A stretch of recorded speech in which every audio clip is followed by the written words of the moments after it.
Hi everybody, Teacher Katie here, and I am at the National Museum of Mexican Art in the Pilsen neighborhood of Chicago.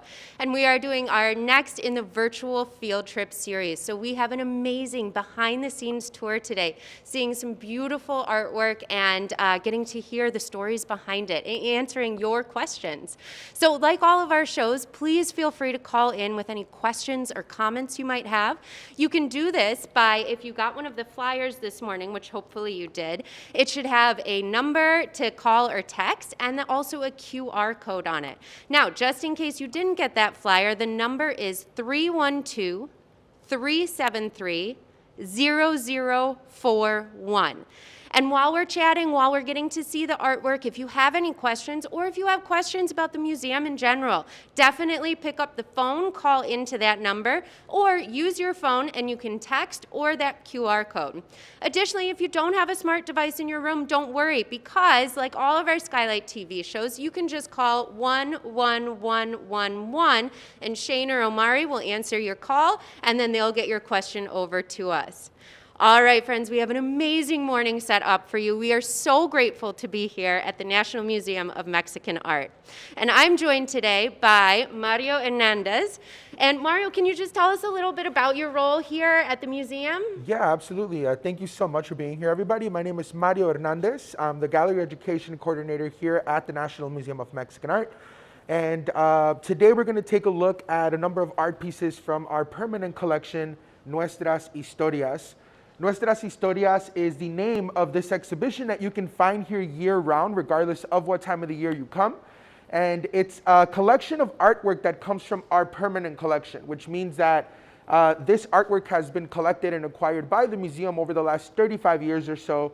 And so this is an opportunity for our visitors to see a small part of the collection that we have built over the last 35 years. But it's also a really great opportunity for people to learn a little bit about Mexican artwork and take a look at some very well-known pieces that have come from south of the border here to Chicago, right? So the exhibition itself is called Nuestras Historias, which in English can translate into two different things. One of them are stories and our histories. And so this exhibition has a little bit of both of those, right? And so all these different artists that have created artwork over the years have different experiences, whether they're living in Mexico, in any part of Mexico there, or living on this side of the border. And so our collection includes artwork from Mexico and from the United States, from people that identify as Mexicanos, right? So we're gonna start off with what's probably the most well-known painting in this exhibition that actually came from Mexico, and it was done in the year 1940 by an artist named Jesus Helguera. Now, Jesus Helguera painted this during a time period in Mexico where Mexico had just finished a war about 10 years before that, known as the Mexican Revolution. And after that war ended, it left people with a lot of questions about what Mexico was and what its next move was, or what was in its future. And so artists had a very important role during this time to help people identify what it meant to be a Mexicano and what their history meant to them.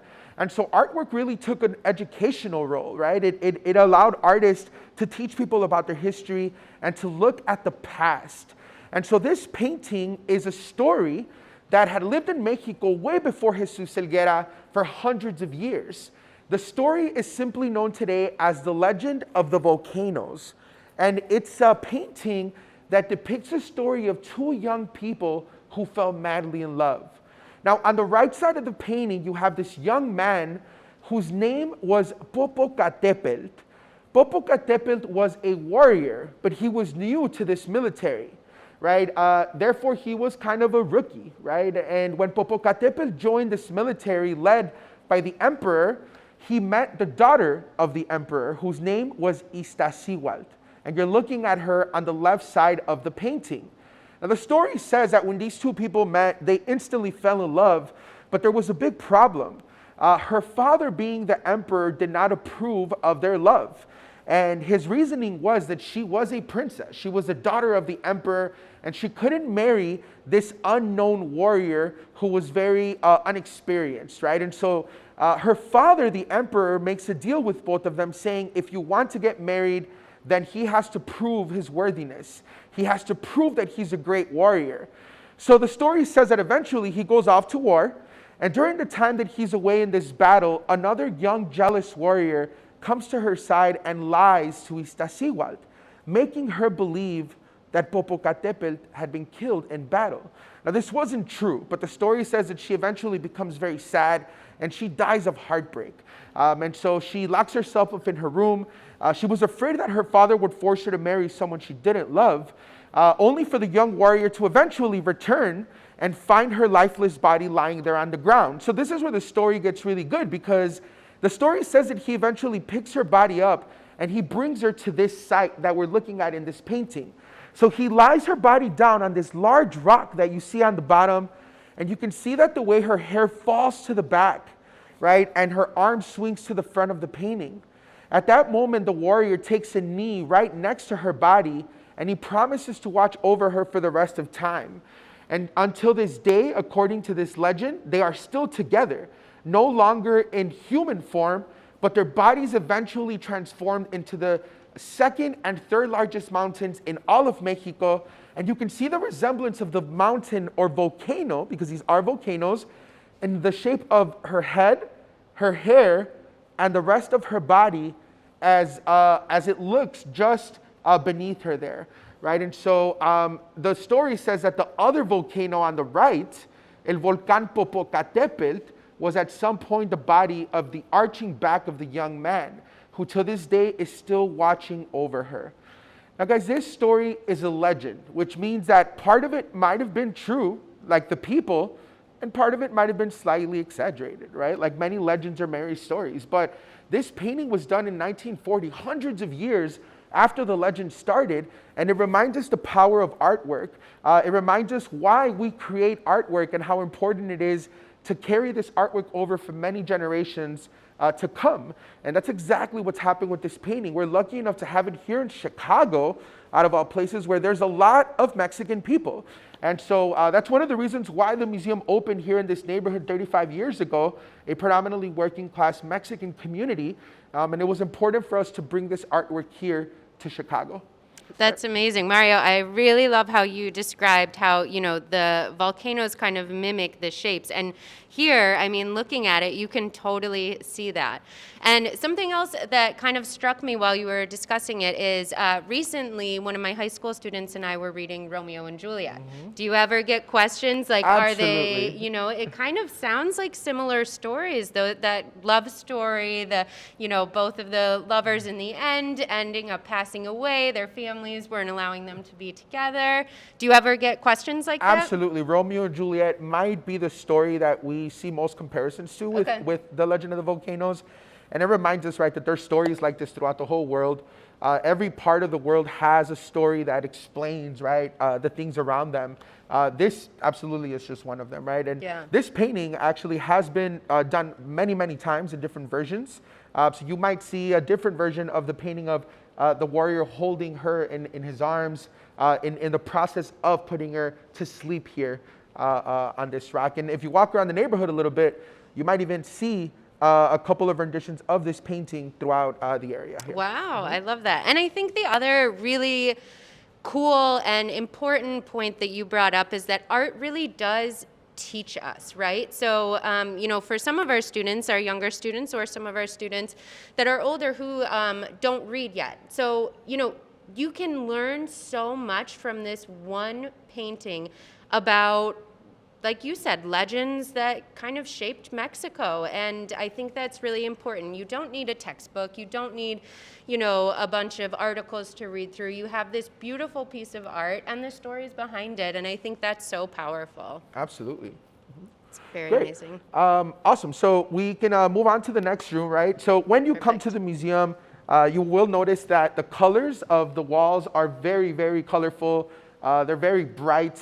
And typically, you don't see this too much in museums or galleries, right? We're used to seeing more of the white walls or the neutral colors, right? But the colors that we choose for these walls hopefully complement the artwork, right? As opposed to taking away from it. But it's also an opportunity for our visitors to see the different sections of the museum. This yellow and terracotta-like brown space is where we house a lot of our ancient Mexican artwork, including artifacts that have come from different regions of Mexico. and it tells the stories of indigenous Mexico, right, before the arrival of the Spanish in 1519. However, in this room, we can also find artwork that is colonial, that was done after the Spanish arrived to Mexico. But the signature piece in this space here is a more contemporary piece of artwork, which is called the New Awakening, right? The New Awakening is a large piece of artwork. To give you an idea of how big it is, it's about 10 feet wide by 8 feet tall. And it's a piece of artwork that is not made of painting. It's not made with paint. It's not a work on paper. It's not a photograph. It's a different form of artwork known as Chaquira, which is spelled Chaquira. Chaquira is making reference to these small little glass beads. And hopefully you can see the detail, but they're very, very small. They're way smaller than the beads we're used to seeing in bracelets and necklaces that we might make at home. And they're all basically glued or pasted on blocks of wood. There are thousands and thousands of beads in every single tile. That's about 1 foot squared. There are 80 of them in total, bringing this piece to over 1 million beads. And it was a project that took about 18 months to finish between 2002 and 2003. The final name of this piece as a whole is the New Awakening. And it is filled with animals, and it's filled with icons that tell us the stories of the people known as the Huixarita, or the Huicholes, which are an indigenous community that continue to live in Mexico until this day, near La Sierra Madre in the states of Nayarit, Jalisco, Zacatecas, and of course San Luis Potosí. And they live in a very remote part of Mexico, most of these communities. They live out in nature. And when we look at this piece, we're looking at the story of their home.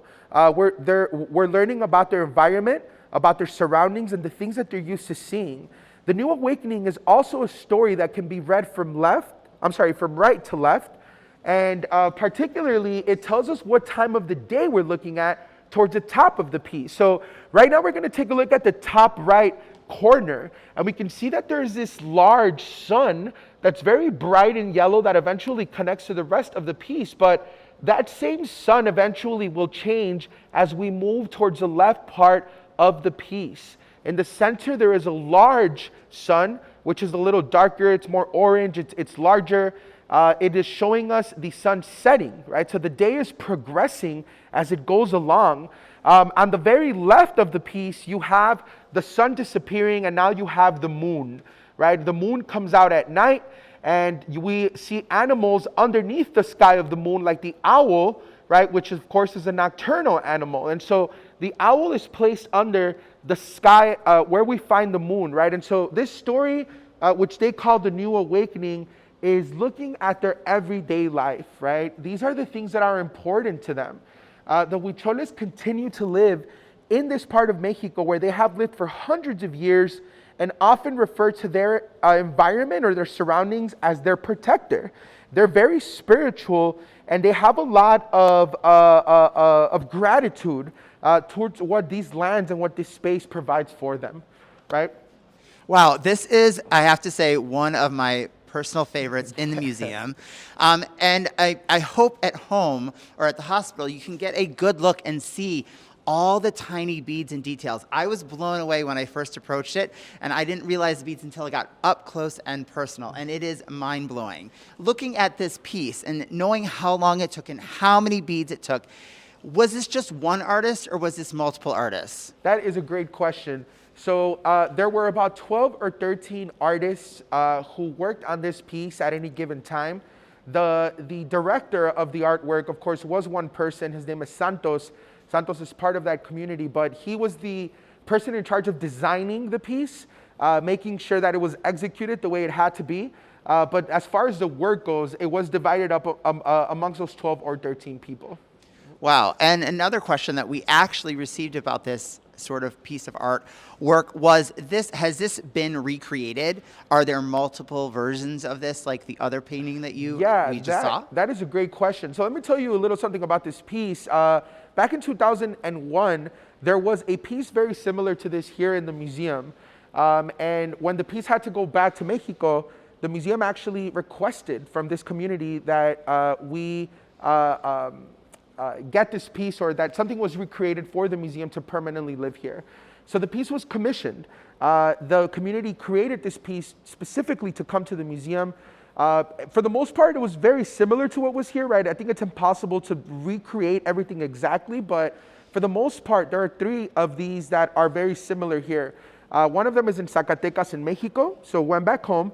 The second one is here in Chicago at the museum, and the third one is in Paris. So there have been many cities throughout the world that have invited the Huichol to come because of their beautiful beaded artwork. We were very lucky to get our piece permanently here in 2002, but technically there are 3 of this size and of this style in the world. Wow, and we are lucky to have one here in Chicago at this incredible museum. The other thing that I noticed that you can't see probably on screen is that it's almost attached in tiles, right? Can you separate it if you had to, or did you have to put it together? Yeah, so every tile of wood has Velcro in the back, and the Velcro is placed onto a large piece of wood. Technically, we could remove these, right? But obviously, it would take away from the design, and that's one of the beautiful things about this piece of artwork, that every piece in a way is kind of connected to the one next to it, right? And so you could tell that there was a lot of work that went into it. The piece itself was intended to be seen as a whole, but we have done even work for some workshops, for example, looking at more specific parts of the piece, right? To focus more on the animals, focus more on why these things are important to them. But the piece is meant to be as one. Yes, what I'm noticing in a lot of the art that we have seen so far, that you talked with teacher Katie, is that it often tells a story, you know, starting from the day into the night. Is that a common trend throughout a lot of Mexican art? That is another great question. Guys, in Mexican artwork, it's very common to find specific stories, or to find ideas, right, that are presented by these artists in different ways. But a lot of the stuff that you mentioned, or the similarities of this artwork, is often known as Arte Popular, which is actually a great transition into our next piece, because Arte Popular is what we call in English folk art. And it's artwork that embodies these stories that tend to be a little bit more personal. And it's found in artwork, and the artwork itself kind of tells everyone else who's looking at the art about that specific family or that specific town, right? There were a number of artists later on in the 1980s that kind of rejected that Mexican artwork doesn't have to be that it doesn't have to be narrative, and it doesn't have to tell stories. And we'll see a little bit example of that in the next stream, right? Oh, well, let's go take a look. Let's walk on over. Yeah, for sure. So guys, as we move, right, the colors of the walls will change again, moving away from this yellow space. We're gonna move into this, what I call nacho cheese color. And I think that's the actual name of the paint, right? This darker yellow here behind this case is, or orange, is housing our Arte Popular section. Again, Arte Popular is really special because it's not exactly what we call, consider artwork that we learn in school. A lot of these artists are not school taught. A lot of these artists were taught how to create artwork with their hands by family members, by their mothers, their fathers, their grandparents. And what we see here is a technique, or techniques that are both indigenous and European. So a lot of these artists, although didn't go to art school, the techniques that they grew up learning, right, at this point, and again, we're talking post 1980s, Mexico was already a country with a lot of different backgrounds, right? That the people there were mestizos. They were a mix of indigenous and Spanish and every other culture that touched Mexico. And so those techniques eventually came down to these artesanos, artisans. Now, I want to take a look at 2 specific creatures behind this case that are known as alebrijes. And the alebrije, which are these 2 kind of animals or creatures that you see here, were done by the Linares family. Now, Pedro Linares, back in the 1930s, was a creator of the alebrije, and it all came from a dream. So back in the 30s, Pedro Linares was very sick in Mexico City. He ends up in the hospital, and he was so sick that he kind of hallucinated in his sleep. And in his nightmare, as he recalls, he wakes up in the middle of a forest, and the trees around him start to change. So these trees begin to transform into what he described, these terrifying creatures that he had never seen before. And they were yelling out the word alebrije, which was a word that didn't exist. And so he eventually wakes up. Thankfully, he gets better. And he goes back home and he decides that he's going to recreate what he saw in his nightmares out of paper. So like many other artists, he was using paper mache.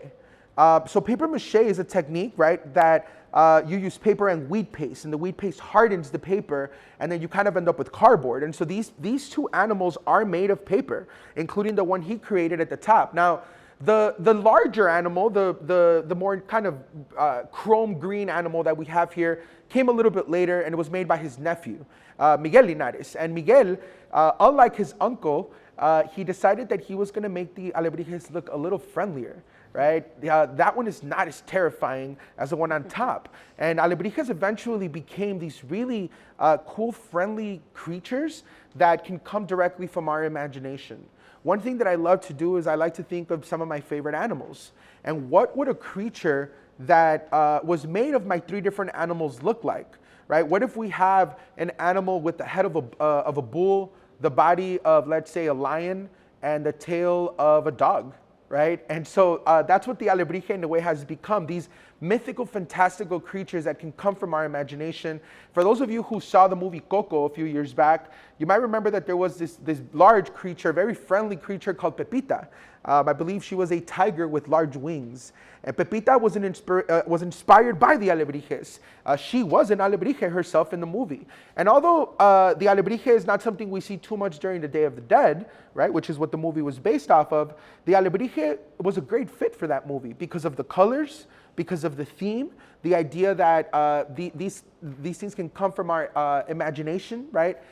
Going into the unknown maybe, right? And so the alebrije has become very inspirational for many artists throughout Mexico, right? But its original home was Mexico City, and we're lucky to have these two alebrijes here in Chicago as well. I think it's really cool, Mario, the kind of evolution that you talked about from, it being something from the Linares family's nightmares into now something like you mentioned in Coco. A lot of our students were saying, oh, like Dante, the dog in Coco, where he goes to the other side and he kind of becomes an alebrije. And obviously he's very cute and it looks friendly and stuff. And you're right, when you kind of look at the first one, it looks a little frightening. But I think that's really neat to see that evolution of how they've changed over time. And I also really want to point out how amazing it is.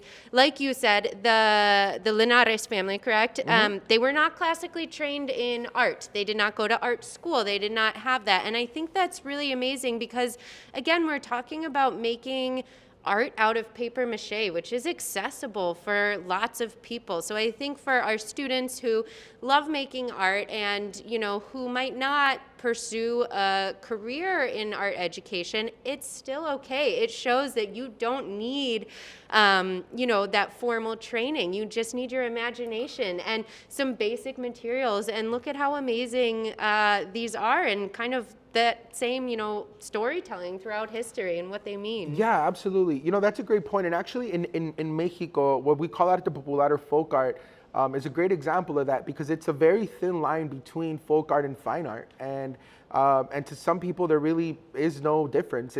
This is, for many people, fine art, right? I mean, it's work that these artists are making a living off of, right? And a lot of this artwork, I should say, also gets exported from Mexico, right? So a lot of this stuff gets sold to collectors or people that really just love Mexican artwork. And this artwork or this techniques have been feeding their families for many generations. One of those families was the Aguilar family, from Josefina, who created the doll at the top there. And she works a lot with barro or red clay. Mm-hmm. And it was her mother who taught her how to do that. One thing that I heavily admire about Josefina Aguilar is that about 7 years back, Josefina lost her vision. Oh, wow. And so she is not able to see, and she never stopped creating.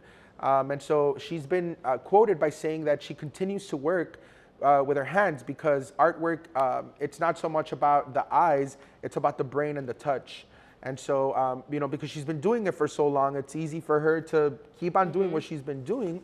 and she's adjusted to it with things that have happened in her life. That is such an amazing and inspiring story, and I think a lot of our, our students and our families can relate with that.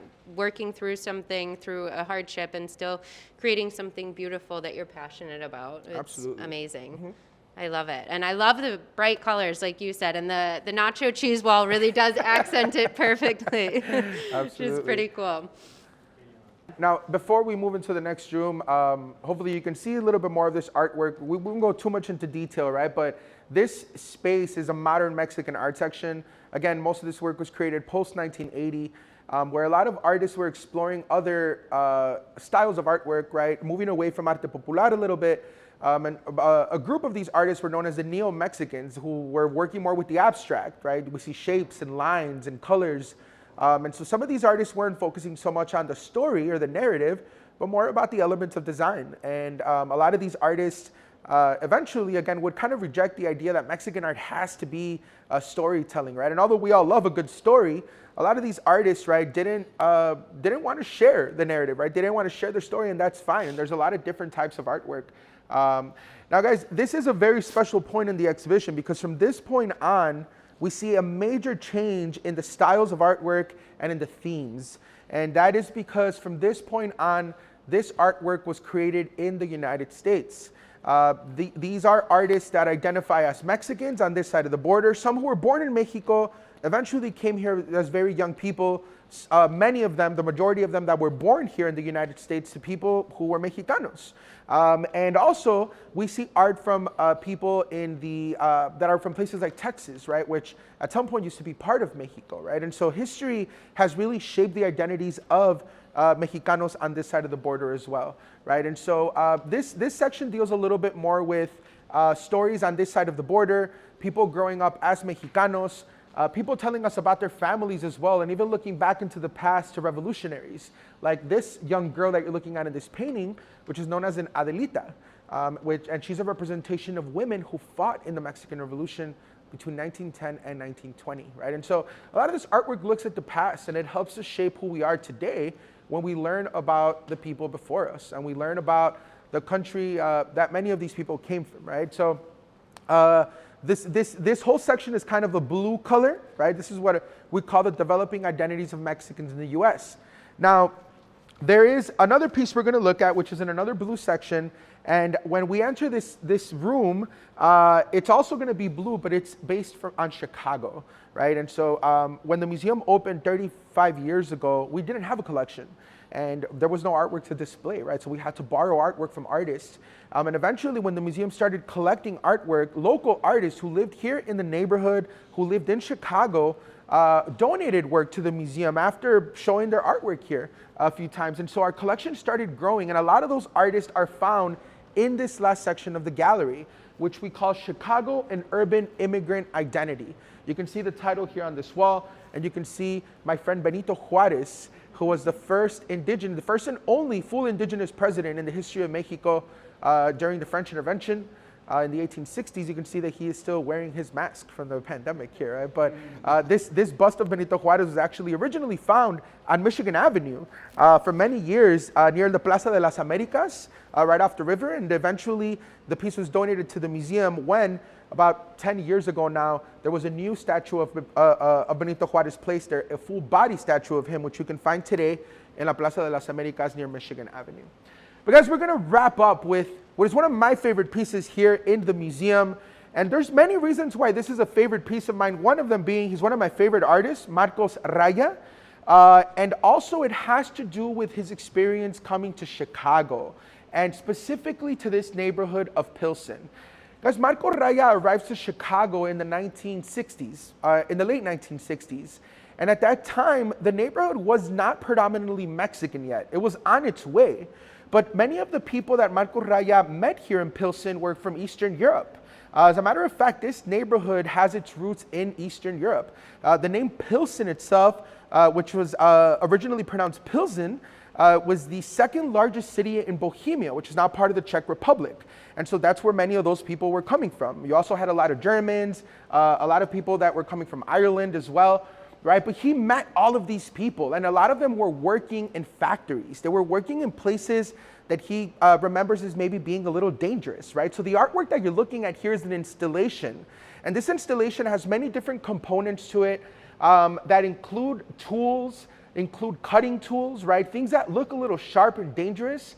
And he's basically showing us the type of work that many of these laborers were doing inside these factories. And eventually, because they worked there for so long, a lot of them experienced what we call RSI, which is a repetitive strain injury.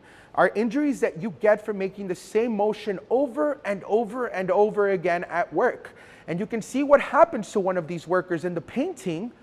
He has this robotic arm, right? And he has experienced an injury. Now, there's something else happening with this man, right? You can see that on the top of his head is this crown, right? Which obviously comes from the Statue of Liberty. And here the artist is now playing with this idea of what it means to be free, right? What does liberty mean for people? Who is it accessible to, right? You can see that the man is a little older, right? You can see it by his face. You can see that he's not the happiest person either, right? And so Marcos met a lot of people that were here just to work, and many of them did not have families here in Chicago, right? And it was a period that he really looked at as a neighborhood that was beginning to change, a neighborhood that was also now creating a lot of art, right? And so many artists who came from Mexico wanted to live here in Pilsen also, or be part of Pilsen because of the art, kind of this little mini art renaissance that Pilsen was going through in the street with public artwork, right? And so Marco Raya, again, when he created this, he wanted to talk to us a little bit about his experience as a Mexican immigrant and the type of people that he met and the work that they were doing. I love that this installation, even though it's making sort of a kind of like a political statement, but it's also telling us a lot about the history here in Chicago. Yeah. But what's fascinating about an installation, it's not just the painting, it's also all these little parts that go along with it, like the chainsaw, the sawduster, right? When an installation like this comes to the museum, does the artist come and put it together, or do you put it together based on sort of an image that you've seen of the painting or the artwork? Yeah, so that's a great question. That is the installation team. The installation team here at the museum will be responsible for actually making the artwork look presentable. So there are some artists who would rather come and do it themselves, right? Because they're just more comfortable with that. And for the most part, artwork that gets donated from the museum, especially when it gets shipped from somewhere, our install team is responsible for putting it together, and the artist is involved, whether it's through photographs or now in 2022 through live streaming, right? Where we have the artist there directing what the artwork should look like. Excellent. Now, and you said these are all Chicago-based artists, right? And they really help the museum's collection get started. Do these artists still live in the area, live in the city of Chicago? Do they come visit? Yeah. And what do they think of their art here on display? Yeah, for sure. So a lot of these artists do live here in Chicago. And one thing that's really important to me personally is that a lot of these artists are still alive, right? And one of the things that I love about this museum is that we display a lot of artwork from artists that are still here. And it's important to celebrate these artists while they're here with us. Many of these artists continue to live in Chicago. Some of them have moved from the neighborhood. Marco Raya is a perfect example of someone who lived in Pilsen for over 40 years. And eventually he mentioned that he couldn't afford to live here anymore. And so he moved to Bridgeport, right? And so he was able to find a space in Bridgeport where he still has now, which is also his studio. It's a big, really great space that he's got. And then there's artists like Errol Ortiz, who are still around here today in Chicago. Hector Duarte, who lives right around the corner from the museum with this really awesome barbed wire landscape. And if you look closely at the barbed wire at the bottom, it kind of looks like a monarch butterfly, right? And so you can see these butterflies kind of traveling right through the wind. Again, this is Hector Duarte from Michoacan, Mexico, but he lives right around the corner. So a lot of these artists are still living in Chicago or in the Chicagoland area. This space is for those artists. Yeah, and so this may seem like a silly question, but just driving through Pilsen to get here, there's incredible artwork even all over the streets. And I kind of recognize little hints of it in some of these Chicago-based artists. do they do street art as well in the area that we can, drive around and see that you don't need to go to a museum for? Absolutely. So that absolutely is, there is a connection there. Marco Raya painted a very iconic mural at the intersection of 18th and Western, which is just about a 5-minute drive from here. And he created that one back in the 1980s. And that mural has been modified at least twice. So it's kind of like a living mural, right? Wow. That keeps on changing. Hector Duarte has a massive mural outside of his house right around the corner from the museum as well. So there are at least 3 artists in this section that were also muralists at some point in their life. Marcos does not identify as a muralist anymore. He moved away from it a while back. The one true muralist in this exhibition is Hector Duarte, who continues to create murals. Excellent. Now, a little kind of not off topic, but you seem to know a lot about this artwork. Are you an art enthusiast, or how did you get so knowledgeable, and how did you get this role here at the museum? Yeah, that's a great question. So I'm actually not an artist, right? And a lot of people find that surprising at times, but I am not an artist in practice, right? Which means that I'm not. Aren't we all artists, though? I mean, we all create art, right? But we are definitely all artists in our own way. I can't paint or draw, right? I've done things like printmaking a little bit. I've taught classes with crafts. But for the most part, my work here comes in speaking of the artwork and trying to break it down, right? And so, although, if you're not an artist who paints or who creates any specific work, there is a lot of work in talking about artwork and engaging people in it, right? And so my job is more about making sure that the people can understand the artwork. And I've been very, very lucky to actually have met a lot of these artists in person. And so part of what I do is kind of take their voice and project it with other people in a way. And so I've been very lucky to work here for a long time and actually get to know a lot of these people. Many younger artists also who have kind of grown into well-known artists, right? Some of them outside of Chicago. Yeah, I mean, I love to create. One thing that I really do love is printmaking. And we do have a small section of printmaking. We won't see it today because it's in another space, but printmaking is a really, really great form of artwork because it's accessible and it's not very difficult to do. There's many different types of way you can do it as well. And a lot of these artists have actually created many prints as well. Wow. Well, I do have to say, on behalf of myself and teacher Katie and all of our patients and families watching, we appreciate your passion and enthusiasm and you sharing all of your information about this art with us, because I know that I've learned so much today. I hope you've learned. And now, just as sort of a final question here to wrap it up for you, Mario, if one of our families wanted to come visit the museum here, how do they do that? What are your hours? Yeah. How much does it cost? So I will do a shameless plug to our brand new website. We launched a new website about 2 months ago, nationalmuseumofmexicanart.org. And it has all the information about how you can plan your visit on coming. But for the most part, one thing that you should know is that our museum offers free admission every single day that we're open. So we're open Tuesday through Sunday. We only close on Mondays. We're here today on a very special visit, but we're close to the public on Mondays usually, and we're open from 10 to 5. And so you can come out and visit us anytime during the day. We are located in the middle of Harrison Park. So we're right in the middle of a huge park, and it's a really great place also to have lunch or a little picnic, whether it's before or after your visit. And we're also, as you know, surrounded by many, many great restaurants in the neighborhood. So and artwork all over. And there's a lot of artwork, guys. There are over, I don't have the official number, but I know that there are at least over 300 pieces of public art in Pilsen alone. Yeah, and so it's a lot of artwork. And again, you said that was free, and this could be an incredible day. When the weather gets a little bit warmer, or when it's not, it's a great place to be inside, and like you said, picnic outside. Now, I do believe we have a question here. So awesome. What is our question? Our question is, do you know if any Mexican artwork has been copied by more mainstream artists? Oh, wow. That's a good great question. So we were just talking about this actually the other day in the office about not so much copied, but maybe replicated because of her popularity.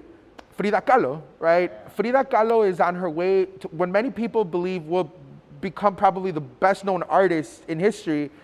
She's absolutely the best known Mexican artist, right? She overtook that title, I believe, from her husband many years ago, Diego Rivera, who is now known as the husband of Frida Kahlo, right? But Frida's work was so iconic, right, and so powerful that a lot of people use her image or her icon or her paintings to promote other things as well. Many of them good, right? But Frida's work really is becoming so popular that it's easy to identify with, right, as well, because of her story. And so if there was one artist that I would say many people are striving to be, is probably Frida Kahlo. On behalf of our patients and families, Skylight TV, Teacher Katie, and myself, we have had an incredible morning learning so much about Mexican art and the city of Chicago, and we can't thank you enough. So thank you so much. Thank you. We hope to see Thank you you for all soon. tuning in. Thank you for all the questions, and we'll look forward to our next field trip.